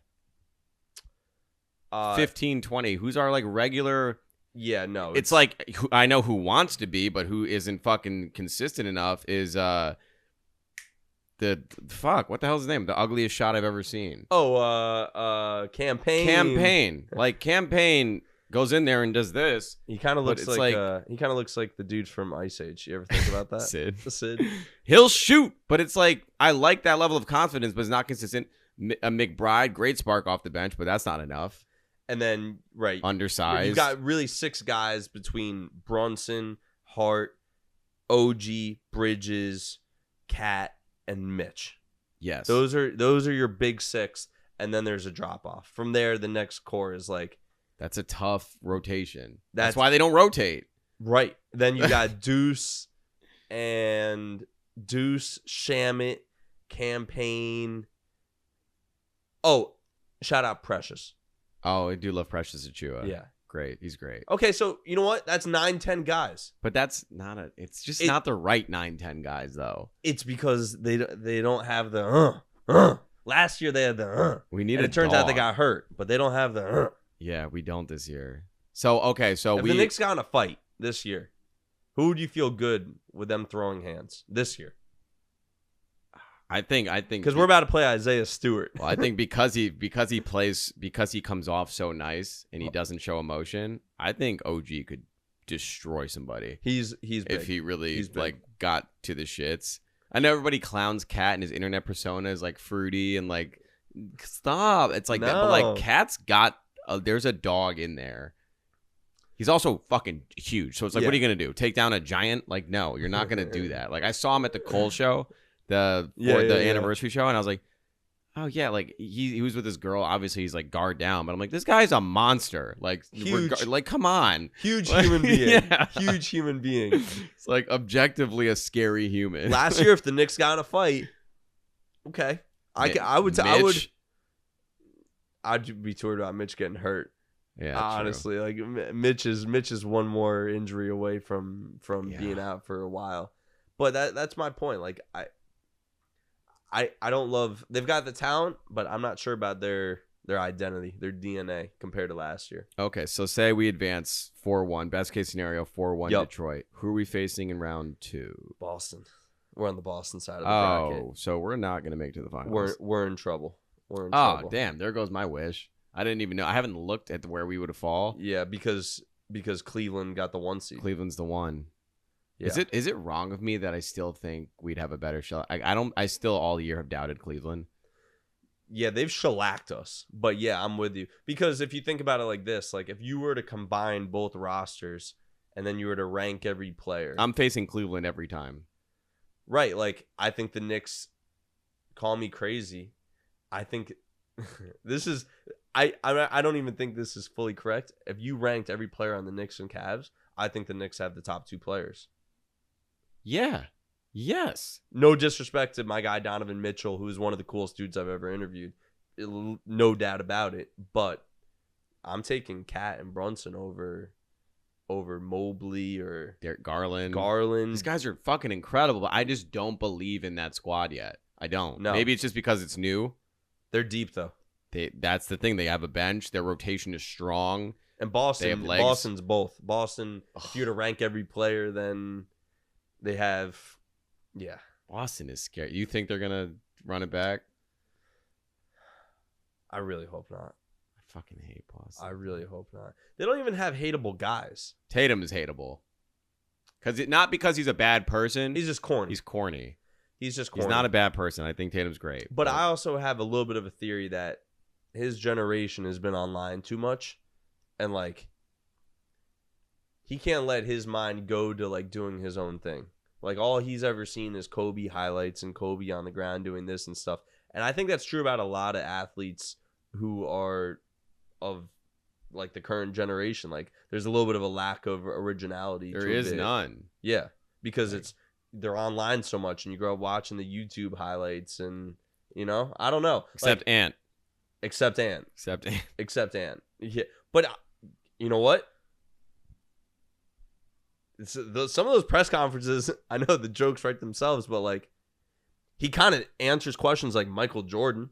Yeah, but it's different. The thing with that, it's like that's who he is. He has that Correct. DNA of Correct. like, I'm the fucking man. Like, I'm not going for the quote. I'm telling you how I feel. Like, you could see Tatum after Boston won. You could see him trying to like, what's the quotable I can repeat here? Like, what did he do? It was hard to watch. He repeated the Kevin Garnett line, then he repeated a Kanye line. He and then took the picture. Yeah, he recreated the photo. It's like you're going down to the photo. It's like with the trophy in the locker room. It's like, dude, like you're. And then I know you could see it on his face, visible disdain when Jaylen Brown won the MVP. Like, he was rocked over that moment. And you know, like I can't get behind that. I don't like that. Yeah, I think I don't know. Call me crazy, and I've interviewed him. Actually, fun fact, my first job out of college was for Duke. And I worked there for 1 year really? in the athletic department and doing media for them. I was a production assistant, and it was the Tatum year. Luke Kennard. What year was this? 2016. Who else was on Luke Kennard? It was Tatum, Luke Kennard, Grayson Allen. Oh, you had the Grayson Allen. Harry Giles. If you remember Harry Giles. Yeah. Emil Jefferson. Who fucking played there for 15 years. He's now coaching for them. Yeah, he's Frank Jackson. If you remember him, I don't even think he's in the league anymore. Wow. But Tatum's nice, and he's boring, and he's harmless. So all those things make me like, I don't know, he doesn't give enough to hate. Is he corny? Yeah. Yeah, I don't hate him. Hate's just a terribly strong word. He's corny, but like, there's athletes I hate for sure. And I don't know. He's just corny. Like, he just lacks originality. Like, have you interviewed anyone you hate? Not hate, but like been like, fuck that guy. Like, whatever. No, I haven't yet. I haven't. There have been some that like maybe I wasn't a fan of before. I want to think. I'm gonna. Did anyone like turn you? Be like, oh shit, like that's a nice guy. So many have turned. Like, there's so many random athletes that I'll root for now because they were just Donovan Mitchell. Donovan Mitchell, stand up dude. Yeah, like cool dude. Smart guy too. Smart. I always say like the bigger the superstar athlete, because they're all nice and stuff, but like typically the more boring they are, just because they're so PR trained. Yeah.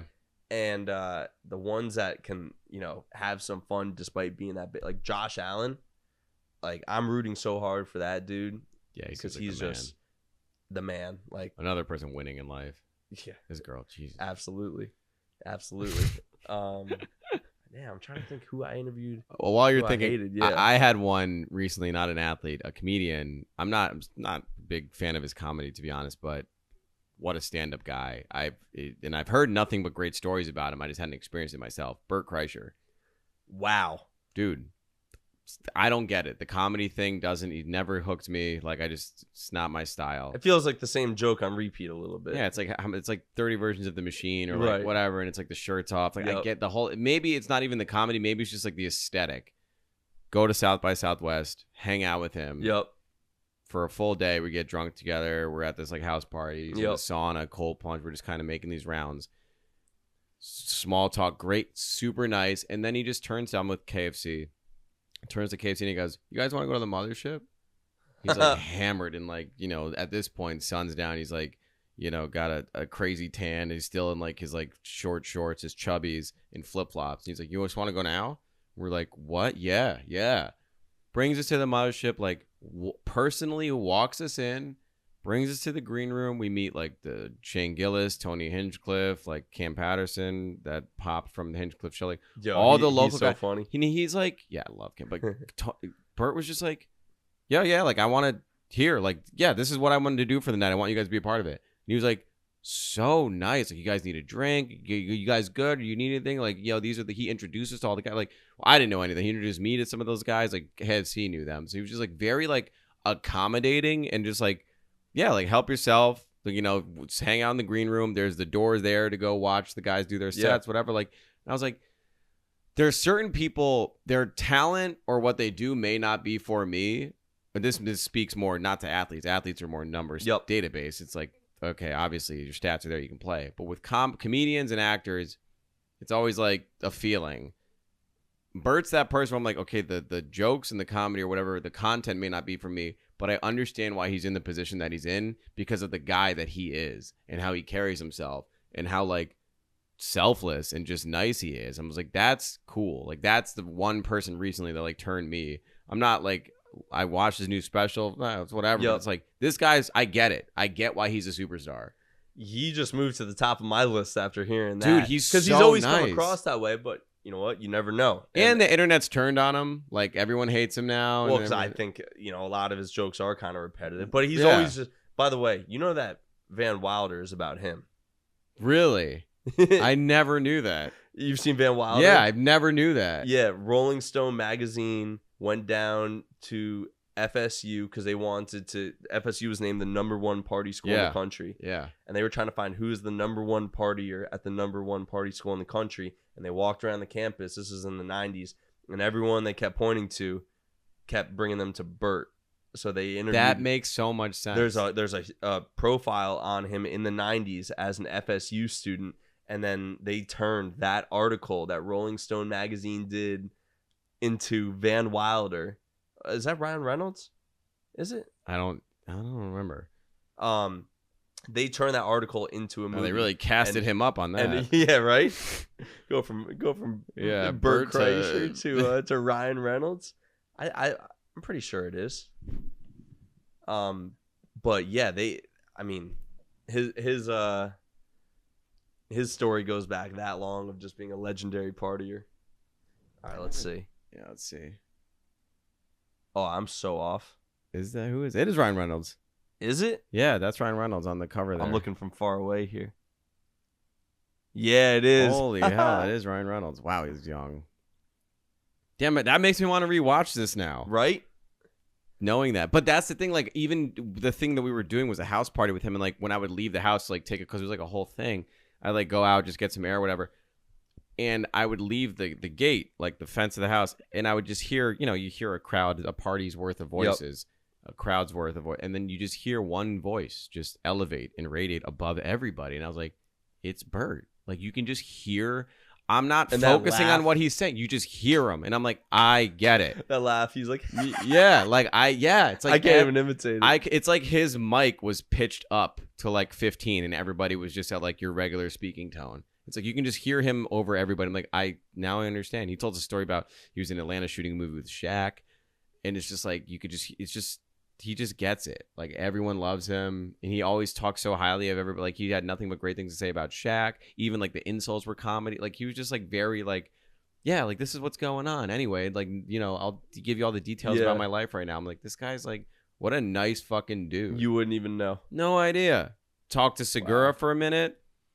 More serious, more normal of a guy. Right. Segura's didn't know about him. He's a huge movie and show guy. Like a huge, like, what do they call it? Like a cinephobe? Yeah. Like, right, like how we were talking, movie show guy versus maybe sport music guy. He was like, we spoke for like 20, 30 minutes about just television and Oscar films and just like classic movies. I was like, this is cool. They're such different, polarizing different people. Right. Tom's like sober, skinny as shit now, looks incredible, like all, spiffed up in like a great suit. A casual suit. Bert's shirtless, toes out, painted feet, painted toenails. he chugged 5 beers in the sauna, loudest person at the party. It's just like, that's their whole dynamic. I'm like, that's so. 5 beers in the sauna. He put 5 beers down in the sauna. I'll never forget. It was the most impressive thing.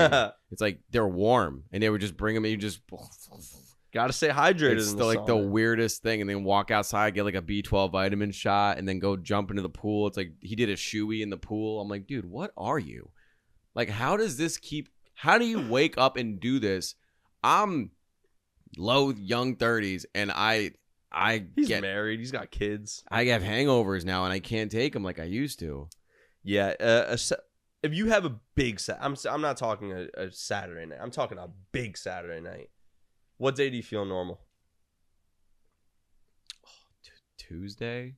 Yeah. Tuesday? I need at least, that's a 48-hour recovery. Yeah. And that's like, more often than not, bedridden, like ordering Chinese food. Chinese. What's your order? First meals, Chinese food, I'd have it, like, keep it simple. Either General Tso, sesame chicken. Yep. I need my the combo. Wonton soup, shrimp fry, like the fried rice, and a Coke. I need a Coke. $7.50. That's it. Yeah. Oh, food. Yeah, 10 minutes. Every time. Boom. Boom. Run it over. Make them go up all the stairs. Don't sleep on beef and broccoli. Don't sleep on beef and broccoli. Underrated. That's like when I want to be healthy. You go for the broccoli. Yeah, marginally. Chicken, because it's like it's all broccoli. True. Yeah. They got good margins on the beef and broccoli. Yeah. At the little Chinese places here. Dude, but like that's like that. But like, yeah, then I'm just I drink maybe 10 of these.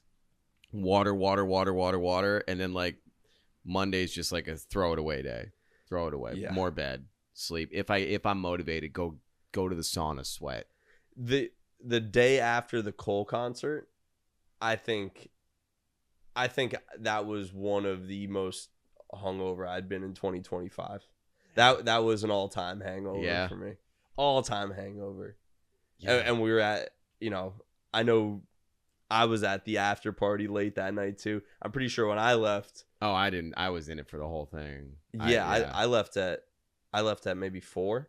Yeah. And you were still there. Still there, man. And I'm not like I used to be. I don't do anything anymore. Like I don't do like dry. Like I'm just like up, and it's just like I don't know if it's like an age thing or just my body just gets tired, and it's just like, dude, shut down. Like I feel like time knots start developing. Maybe it's because I slouch, but it's like I feel like knots or like my legs just get heavy, and I'm just like, my friends are just like animals. I'm just like, oh my God, dude, I can't do this anymore. But I used to be able to just go. There was never a stop I couldn't make. There was never a night I couldn't run. That's nature telling you, though. It's nature. Oh yeah, and you. I'm listening. I've been much better. I hardly drink like I used to, but like, yeah, Same. it's weird making that turn, and it hits you fast, man. It absolutely hit. Yeah, I mean Tuesday. It went from Monday to Tuesday. Yeah. That was the big difference. Maybe even Sunday to Tuesday. Imagine being just to tie this back to sports. Like imagine being like how we feel in terms of like I play basketball once a week. Recovery probably about 3 to 4 days before I'm ready to like go again. Luckily, it's just a once a week run. In the summer, I play outside. I'm trying to do a little, but it's like my body's like even on that. It's like still. Right. But let's just stick within drinking. We need like 2 to 3 days recovery, and then we realize we're washed. How does that?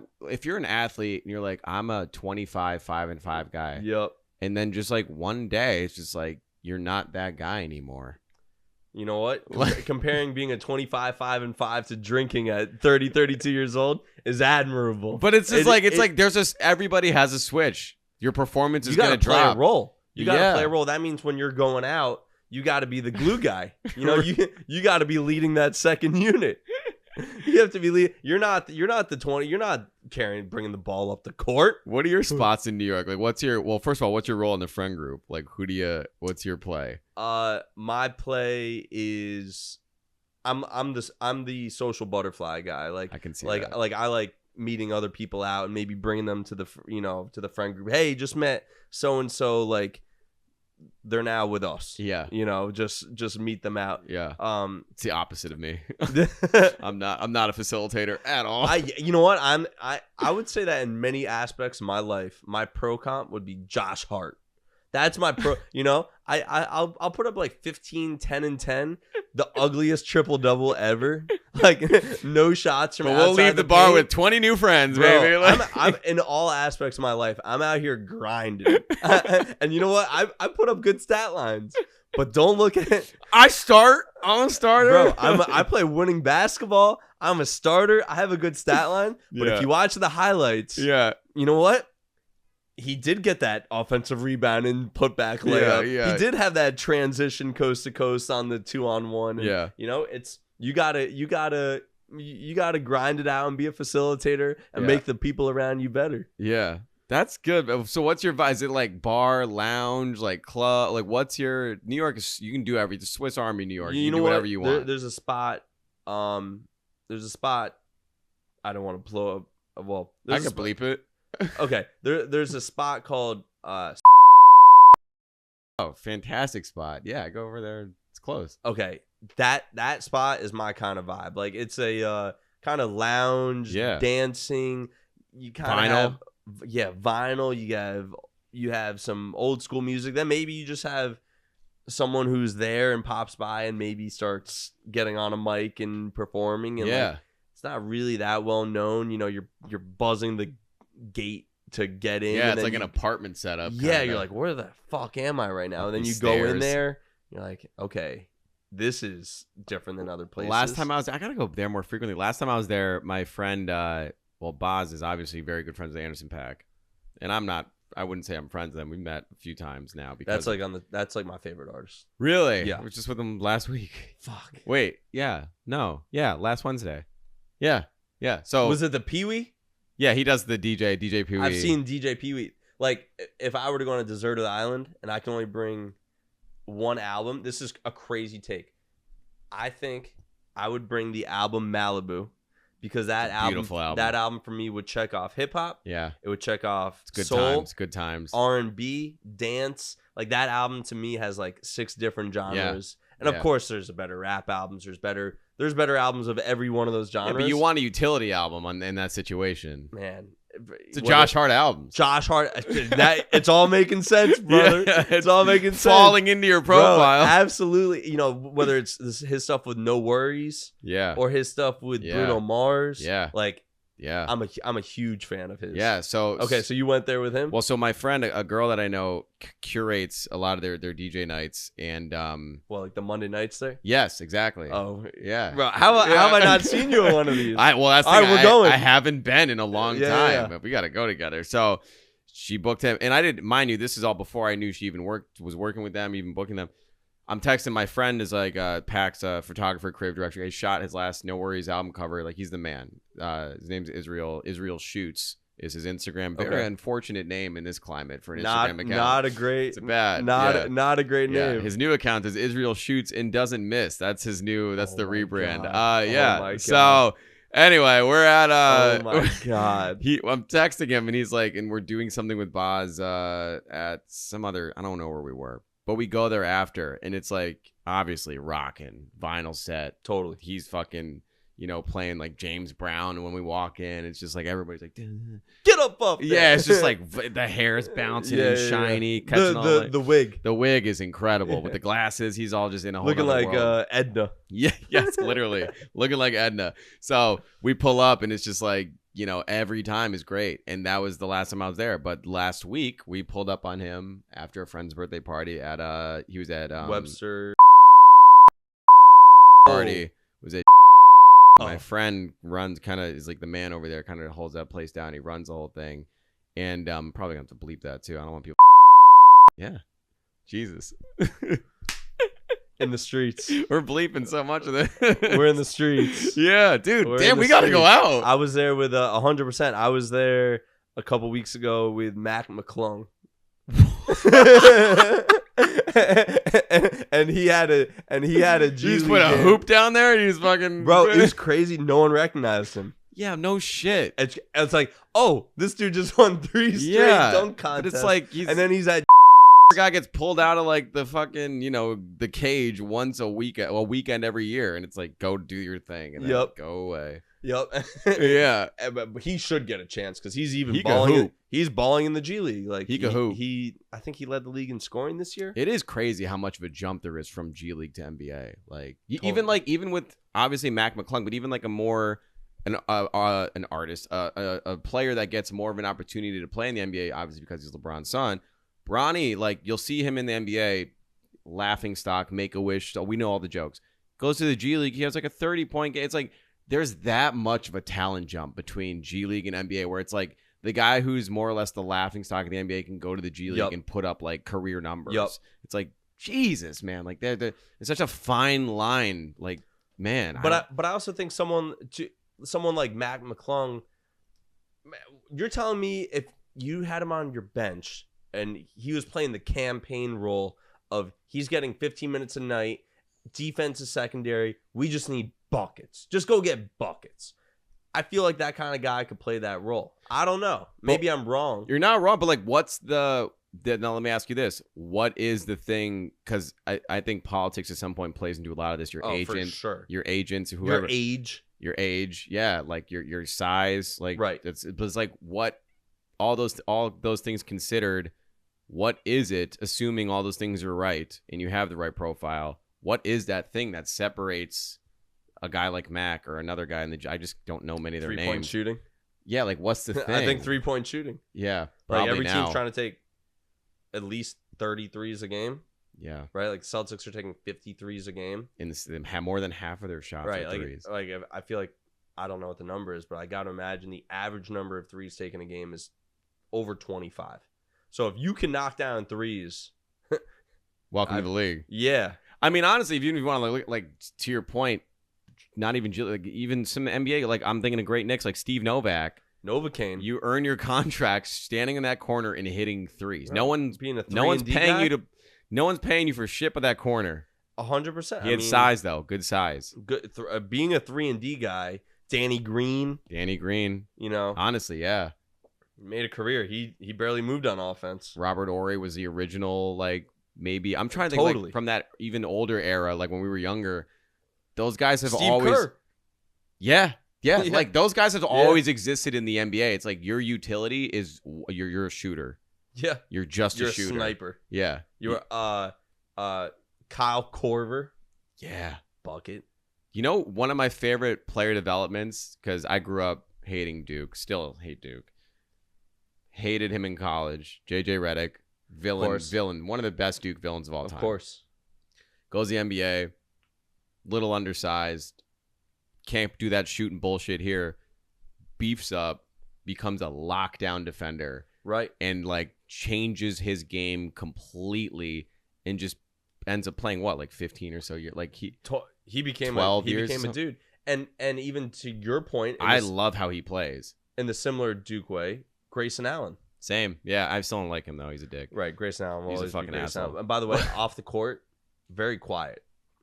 Very quiet. I remember when I worked there in 2016, I was taken aback by how nice and quiet he was off the court. You know, you obviously see, and that was the year, by the way, when he had the 2 tripping incidents. Oh yeah.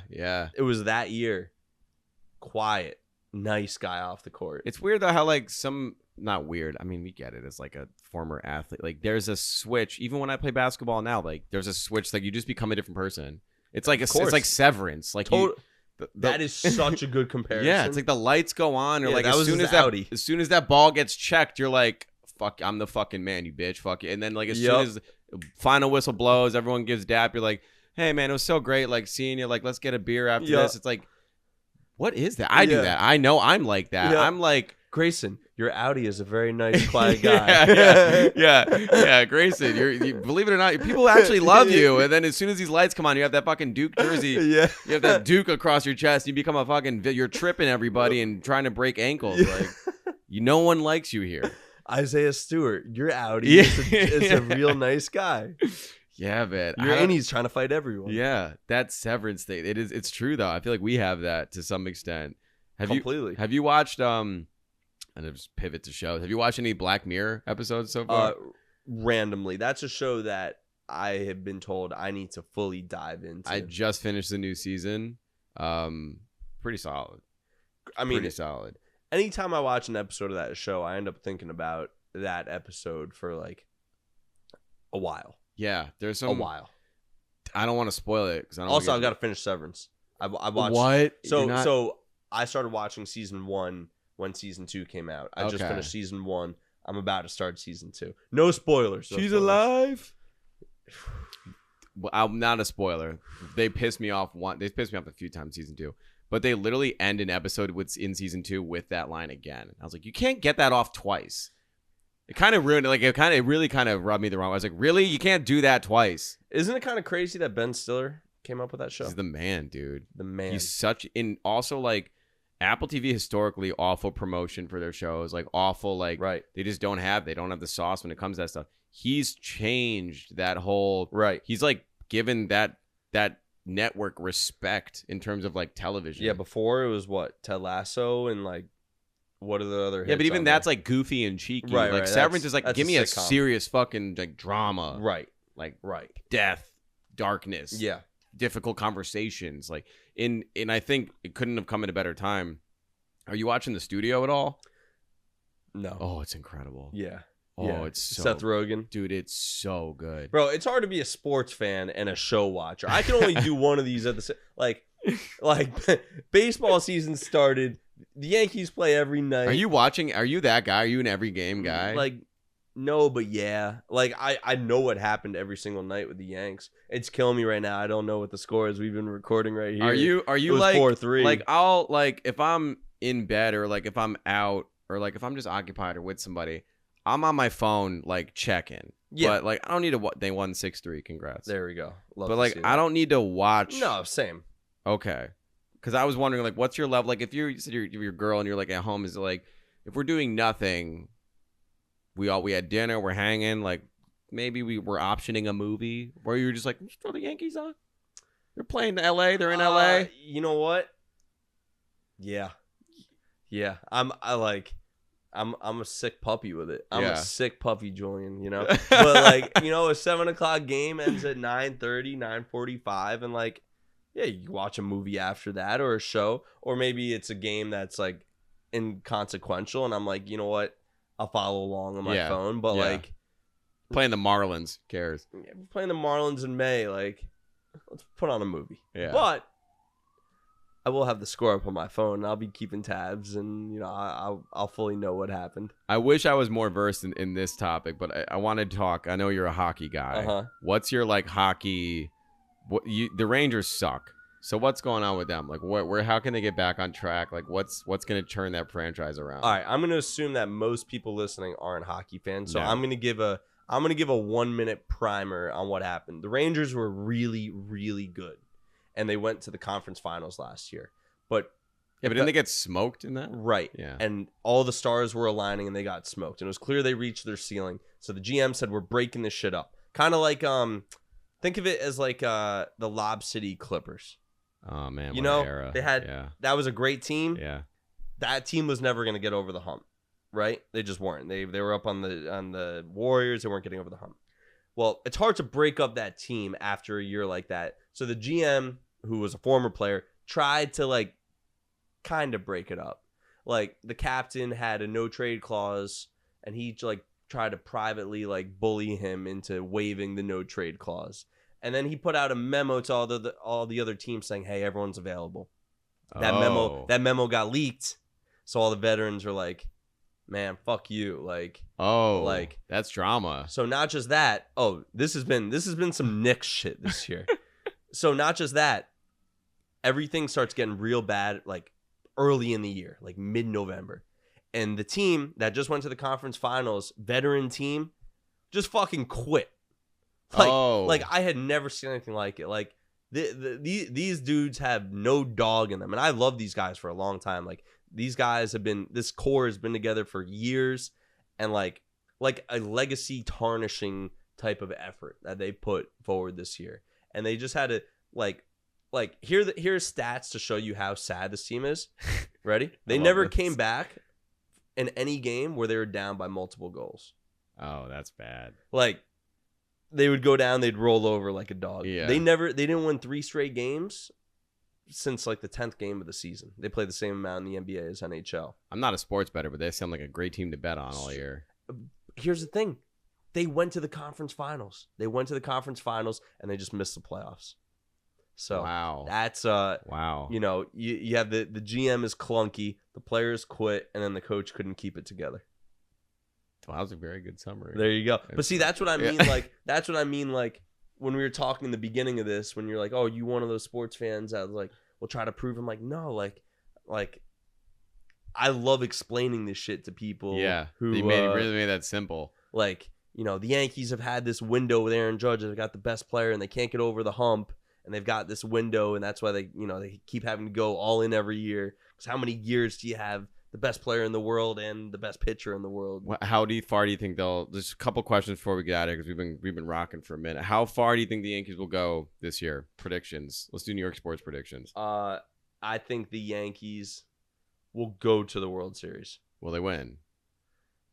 I feel like it's gonna be Yankees Dodgers. I'm worried about that. Like the team's gonna look very different in a couple months because they've got a bunch of injuries. You know what? Fuck it. Yeah, they're gonna win.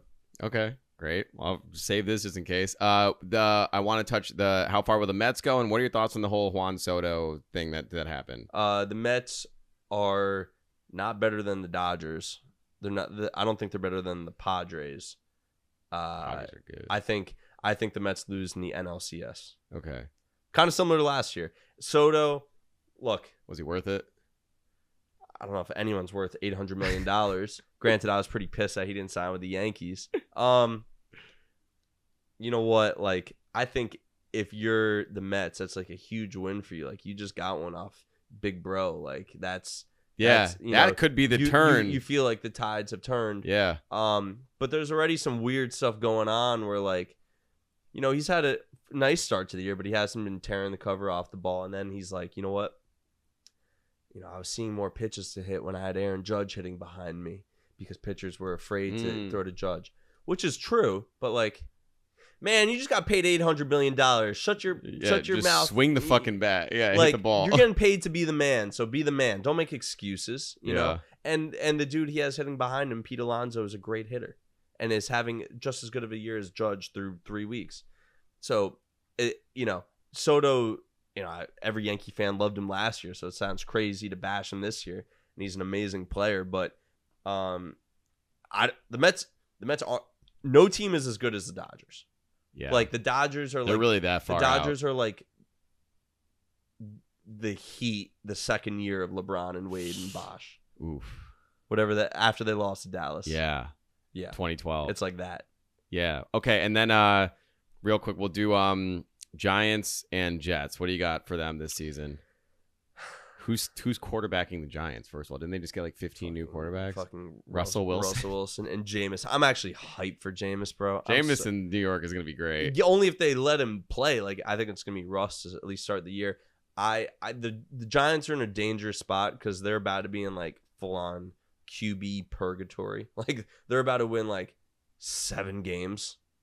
And then just kind of be middle of the pack. Yeah, then you can't draft Arch Manning, and then you miss the playoffs, and you hate life. Yeah. They definitely got better, but I'm worried that like they're not good enough. Yeah. They're not bad enough. Russell, like that's why I want Jameis Winston to play. I'm like, you know what? Jameis will either win us 2 games or 9 games. Like, yeah. I can talk myself into either of those because one, a playoff run would be sick. That's what Giants fans deserve after all these years of hell. Or if you get the second pick, then you can finally get your next QB. I do not want 6 wins. Russell Wilson will not lose less than 5 games. He will not win more than 8. And then you're like, well, you're just stuck on loop. Yeah. You're just stuck purgatory. on purgatory. And the Jets, historically, the one team that is funny is worse than the Giants, and they're also located in New York. The same. Like, they got a little bit better. Like, they're just as sad. They're just as sad. You know, in between basketball, football, and baseball, the Giants and Jets are ranked 2nd and 3rd in worst winning percentages in all sports of the last 10 years. Damn. And they share a stadium. Jesus, that's sad. Yeah. What's your Knicks prediction? Well, now that I know we get Boston in the second round, we're out second round, which sucks. I just want it to be competitive. If we take him to 6, that'd be cool. We just can't get embarrassed. Like, compete with tier 1. Like, don't make it so I have nothing to believe in going into next year. Yep. And then make a good move off season. If they compete enough, there'll be some players that'll be like, New York's looking good because we are looking good. You need that as a tool to bring in the talent that we need to get over that hump. Yeah. But yeah, I don't know. And I think I don't like our odds against Boston. Not at all. No. I think this year Boston will repeat and they'll probably see OKC in the final. Let's go Thunder. Yeah, let's go Thunder. Alex, man, this was fantastic, bro. Long time. Yeah. We got to have a night out, bro. Let's do it. Boss, you hear this? We're going bring Andy. Thank you, everybody. This is what are we on? Episode 14 of Something Wrong with the Podcast. No voicemails. We're just talking sports today. We'll see y'all next week. I love you. Peace. Peace. That was awesome. Man, fun shit. We rocked that. Something wrong with the pussy.